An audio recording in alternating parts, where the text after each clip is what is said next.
Hello, everybody. Scott Golden here with the Golden Opportunities Coaching YouTube channel and the Pro Wrestling Logic YouTube channel with the NXT review for the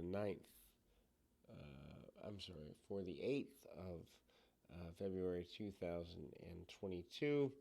NXT continues to be a labor of something to get through. It's definitely not the NXT of old. It's definitely not the NXT that brought people to the dance, and it's definitely not a show that I could imagine anyone other than a regular watching just because of the history of the show. I don't understand where their target audience is. Anyway, Mandy Rose versus Kaylee Ray is the, I guess, main match of the show. And then we move into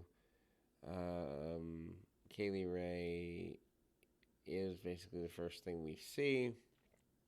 NXT opens with a video package featuring Mandy Rose hyping tonight against Kaylee Ray. Creed brothers Julius and Brutus Creed with Malcolm Bivens defeat Grizzled Young Veterans James Drake, Zach Gibson, semifinals Dusty Rhodes Tag Classic. Brutus pinning Gibson after the Creed brothers advancing to the finals, as was to be expected. Creed brothers jump the Grizzled Young Veterans before the bell, interrupt the Veterans promo. Veterans, then they still worked hard to get the Creeds over. Brutus falling prey to a double team by the Veterans, and then tide begins to turn. There is a tandem catapult. Brutus, and then going after the windpipe, hot tag to Julius. He goes nuts. Gibson then hits the save. Drake then beats him up, pinning attempt. Tag off to the Grizzly Young Veterans. Julius is then unaware. Julius then comes back, winds up with a tope. Grizzly Young Veterans then execute Doomsday Device. Julius is able to kick out at a 2 count. Hot tag. Brutus then hit squashes off of Gibson. Slugfest develops, and Gibson targets the windpipe and his callback to earlier in the match. And Brutus is again in peril. Grizzled Young Veteran looks to capitalize. Builds to a Tower of Doom where Drake takes the superplex. Julius then pulls the straps down to his singlet, and then signaling finish. Brutus then stops him, and Brutus wants to finish it. Brutus then levels Drake, hits a sliding lariat, and Brutus covers Gibson for a 3 count. Cora Jade is being interviewed about teaming with Raquel Gonzalez, Valentina Cruz, Perez, and Yushi Leon. Interrupt. They begin to cut promo on Jade. They all try to humiliate her in Spanish. Gonzalez ends the scene and she trades barbs with them in Spanish, setting up a tag match. I don't know why anyone would care about this. Wendy Cho apparently goes on a shopping spree with Tiffany Stratton's credit card. That's a crime, but in WWE, who cares about laws? Card is canceled, so Cho throws it in the trash, not before buying a bunch of stuff and maxing out the card. Tiffany Stratton defeats Wendy Cho. Stratton pins Cho after a short match. It's kind of just a gimmick for the sake of gimmicks. Stratton improves over her previous performance, although not by much. Cho then is able to shine until Stratton breaks a nail. Stratton then cuts off Cho. Corkscrew splash Stratton just before scoring a 3 count win. Pete Dunne is backstage. Interview announced next Tuesday. Vengeance Day. Steel cage match with Dunne against Tony D'Angelo. Why is a guy who has about, I don't know, a dozen, maybe 20 matches in a cage? Anyway, so Dunne is now carrying around a cricket bat, and he used the bat to whack D'Angelo's fingers. Pete Dunne defeats Draco Anthony. Dunne pins Anthony despite interference from D'Angelo. Match begins during a split screen and goes after the fingers of the opponent. Anthony fires up on Dunn. He takes over on offense. Joe Gacy and Harland watch from the perch. Tony D'Angelo enters ringside area looking to attack Dunn. D'Angelo swings a crowbar at Dunn, but Dunn dodges the blow, and then Dunn posts D'Angelo thwarting things as a heel. Dunn then turns his focus back to Anthony and finishes the match with the bitter end, and Dunn covers Anthony for a pinfall victory. D'Angelo tries to attack Dunn after the match, but Dunn snaps D'Angelo's fingers, and Dunn tells D'Angelo he needs more than a crowbar next week. Dunn says the short should attach to the side of the cage weapons, and he throws in the ring to the side so they can have a weaponized cage match. Zoe Stark and Io Shirai finally agree that Shirai needs a partner for the Dusty Classics, and Stark is still injured. LA Knight defeats Senja with Grayson Waller, whatever her name is. Knight pins Senja despite interference by Waller. Senja is portrayed as a monster heel, so the match is based around the idea of size versus speed. Knight never gives up and tries to knock Senja off his feet. Eventually, hits a drop kick. Waller then takes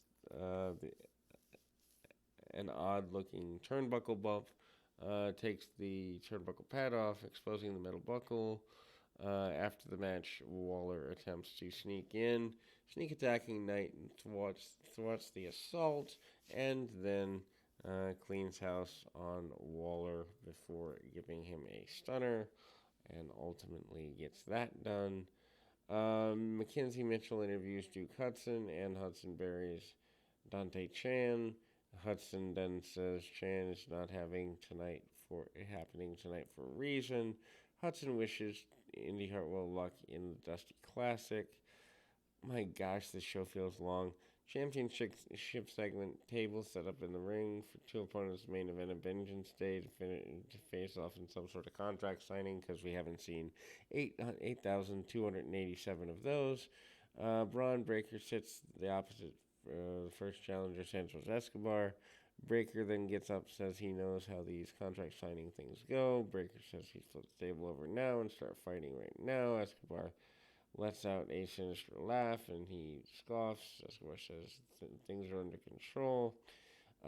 Breaker then again acts like he wants to fight. Suddenly, the theme music for Dolph Ziggler blares out. Ziggler comes out to interrupt the summit. Ziggler takes a seat at the table, props his feet up, and then begins to cut a promo. Ziggler jokes that he apparently knows he now works Tuesdays, albeit with a bonus. He thanks Ace for that. Ziggler also asks Breaker who he is, and Breaker laughs. Breaker says he's the NXT champion, and he's the reason Ziggler is here. Ziggler responds by listing the titles he's won, but he has yet to win the NXT title. Crowd chants triple threat at Ziggler, who continues his promo. Tommaso Ciampa interrupts Ziggler, and Ciampa joins the scene. The bickering among everyone continues until Ciampa snaps on Ziggler. Melee ensues. Ciampa brawls with Ziggler. Breaker looks on to clean house on Legado del Fantasma, but they jump him. Escobar then powerbombed Breaker through the table, set up in the ring. This is so predictable and boring as all get out. Anyway, Saray defeats Dakota Kai. Saray pins Kai after using a salto suplex. Saray's push does kind of roll on. Another match that begins during a commercial break, because who cares about wrestling? NXT North American Champion Carmelo Hayes and Trick Williams are featured in that from the skit from the barber shop. They're basically talking shop ahead of Hayes' title defense. NXT Women's Tag Team Champions Gigi Dolan, JC Jane brawl with Indy Hartwell and Persia Parata during a skit. Theos produced an old photograph showing Hartwell with Duke Hudson. So there's a love triangle thing kind of going on here. Nikita Lyons, subject of a vignette. She's a famous singer, but she can fight. Anyway, so MSK, Nash Carter, Wesley defeat Andros Anorfe and Malik Blade in the semifinals of the Dusty Cup. MSK advanced to the Dusty Cup finals after winning the semifinal match. Bunch of spots in the match that make very little sense. Neither team really gets ahead one or the other. The match is hurt by the fact the crowd split down the middle. They wrestle through the commercial break. The pace quickens after the break. Inoue gets a near fall after a splash. Top rope soon's double teamed. Vignette featuring Cameron Grimes hypes his challenging for the North American Championship next week. Grimes returns to the trailer park. He says he'd give up his other successes in life, like getting rich and whatnot, to win the championship. So he'd rather be a champion on a third level brand in WWE than have lots of money. He's not very smart. Anyway, NXT Women's Champion Mandy Rose defeats Kaylee Ray to retain her title. Rose pins Kaylee Ray after interference by Gigi Joel and JC Jane. Io Shirai runs in after the match to save Kaylee Ray from a beatdown from the heels. I guess this is fine, although if this is where you're going for your main deal, then that's kind of sad. Rose's toxic attraction stablemates are supposed to be non-factor as they got a backstage brawl earlier. Kaylee Ray gets in near falls after a few super kicks. Ray climbs the top turnbuckle. Dolan and Jane hit the ring. Jane distracts the referee. Dolan shoves Kaylee Ray off the top rope. Rose delivers a knee strike and she covers for a tainted victory. Toxic Attraction are not done yet, though, as Jane and Dolan hold Kaylee Ray. Rose grabs Kaylee Ray's bat, and Rose teases hitting her with the bat. Io Shirai runs in to make the save. Cleaning house on Toxic Attraction, and Shirai looks to have chosen her new tag partner for the Dusty Classic. Shirai saves Kaylee Ray, thus they are at least aligned for a little while on this horrible show. Anyway, we'll be back with more right after this.